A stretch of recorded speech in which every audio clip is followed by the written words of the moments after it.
서구의 문화를 따르는 우리는 혼인잔치는요, 대낮 시작해서 어떤 정해진 시간에 시작을 합니다. 낮에 시작을 했어요. 근데 유대 문화의 동방의 혼인잔치는요, 해가 지고 나서 시작이 됩니다.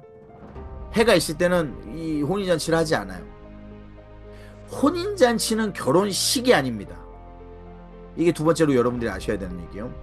결혼식은 이미 끝났습니다, 여러분. 이제는 혼인 잔치만 남아있는 거예요. 이것을 셀러브레이션 하는 것만 남아있는 거예요. 이게 두 번째 파트입니다. 결혼식이에요. 그 두 번째 파트가 나눠져 있다는 거예요. 근데 언제 시작되느냐? 저녁에 시작돼요. 해가 지고 나서.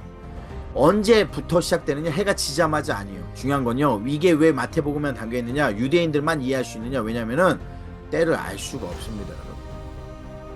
그냥 해가 지고 나서 시작된 건다는 것만 알아요. 언제 끝나는지도 알 수가 없습니다, 혼인잔치는요. 네? 왜 그러냐? 혼인잔치를 하기 위해서 마을 저 끝에서부터 신랑이요, 신랑의 친구들과 함께 계속 신랑의 친구들이 외치면서 옵니다. 신랑이 온다, 신랑이 나간다, 신랑이 나 행차한다, 신랑이 온다라고 잔치 분위기를 계속 만들면서 그게 얼마나 걸릴지 알 수가 없어요, 여러분. 그게 얼마나 걸릴지 모릅니다. 왜냐하면 오는 길에 오는 와중에 사람들이 축하해주고 만나주고 술도 한잔하고 같이 기뻐해주고 춤도 추고 선물도 주고 이런 일들을 계속 하면서 와야 돼요. 근데 그게 저녁 시간에 도착한다라는 건 알아요. 그 시간에 맞춰서 시작을 해, 행렬을 시작하기 때문에.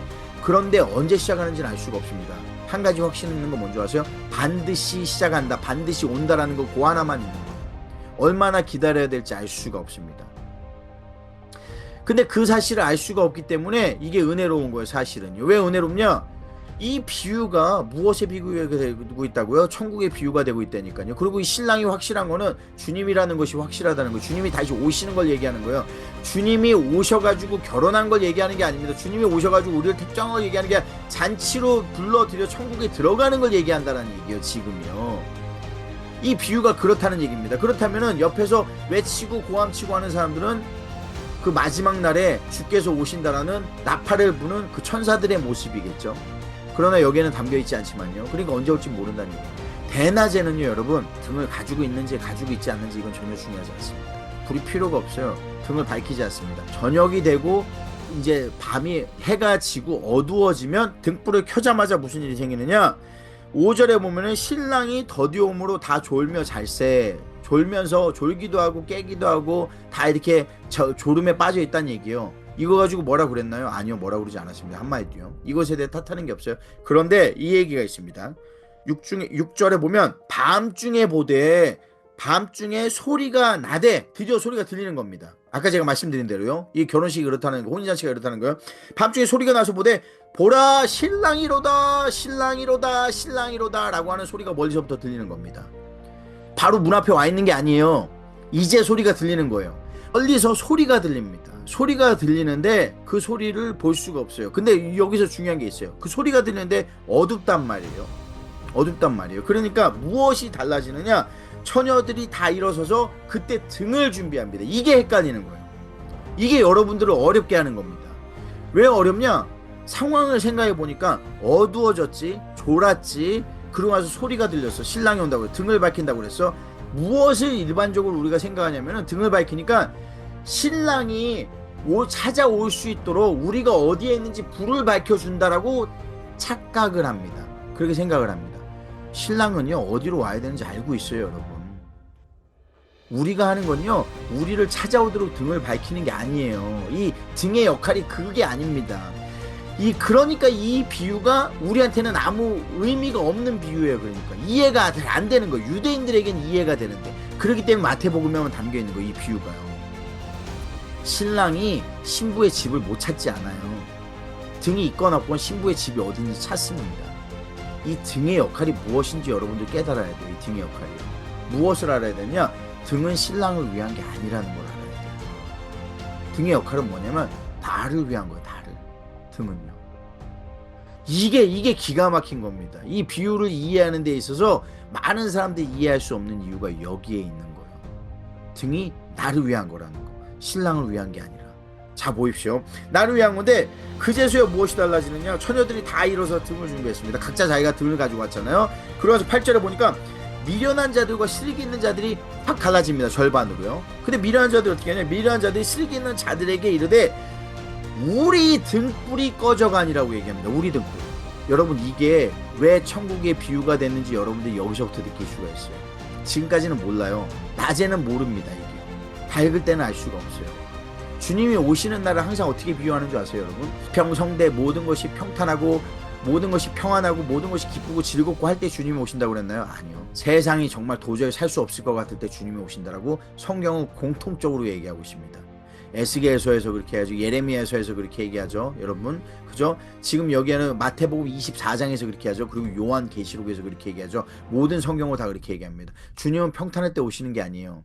가장 어둡고 가장 힘들고 가장 어렵고 복잡하고 가짜 선지자들이 세상에 판을 치고 이런 시대에 온다. 모든 사람들이 미혹을 받고 미혹을 할 때 그런 시대에 오신다는 거예요. 주님이요. 가장 세상이 어두울 때, 빛이 없을 때 오신다는 얘기입니다.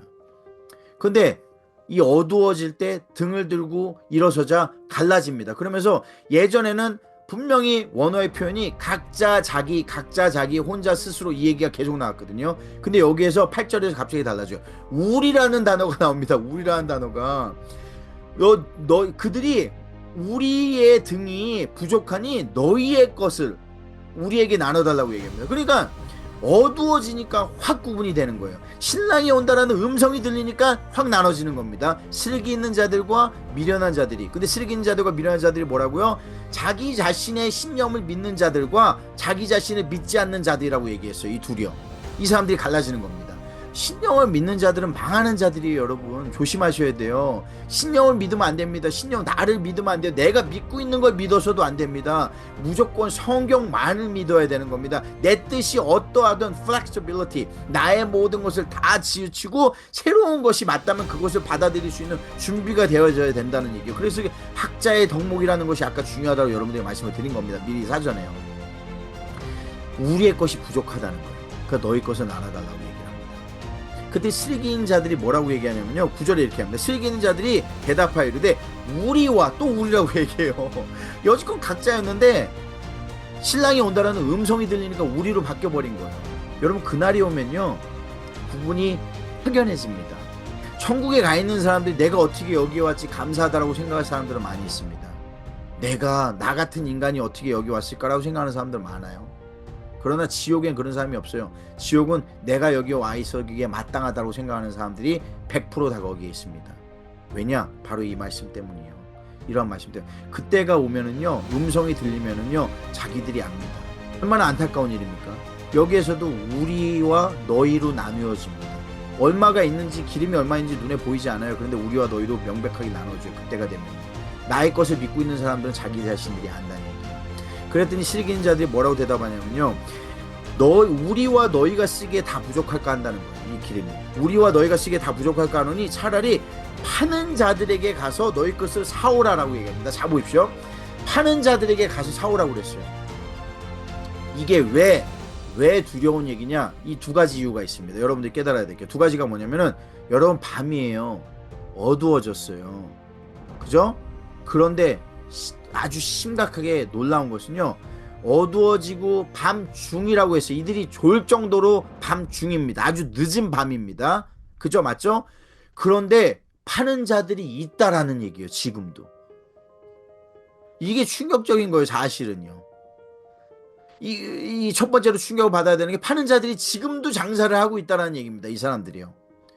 그럼 두 번째 충격은 뭐냐? 여러분들에게 제가 알려드릴, 파는 자라고 써있는 이 단어가 신약 성경에 딱 5번밖에 나오지 않는다는 얘기예요. 그리고 5번이 오직 한 종류의 사람들을 지칭하고 있다는 겁니다. 그게 우리에게 충격이에요. 원어를 공부하는 사람들은 이 충격을 충격적으로 받아들일 거예요. 헬라어를 모르는 사람들은요, 특히 유대인이 아닌 사람들은 이게 아무 의미가 없습니다.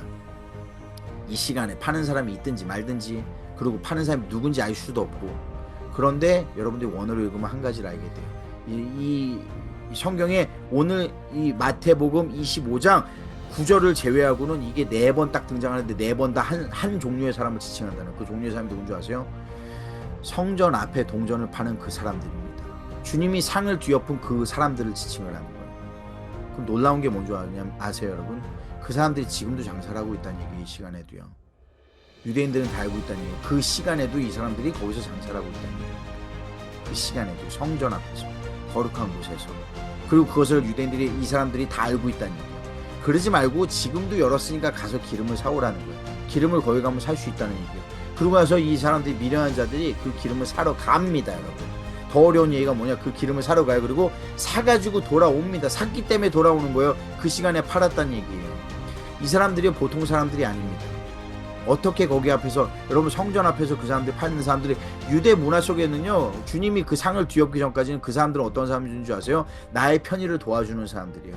그 사람들은 권력이 있는 사람들입니다. 그 사람들은 대제사장과 가까운 사람들이에요. 그 사람들은 종교 지도자들과 한패에 있는 사람들입니다. 그 사람들은요, 어쩌면 많은 성도들에게 그 존경을 받는 사람들일 수도 있습니다. 아무나 거기서 장사할 수가 없어요, 여러분. 웬만한 권력이 없으면 거기서 그렇게 장사할 수 있는 사람들이 되지 못합니다.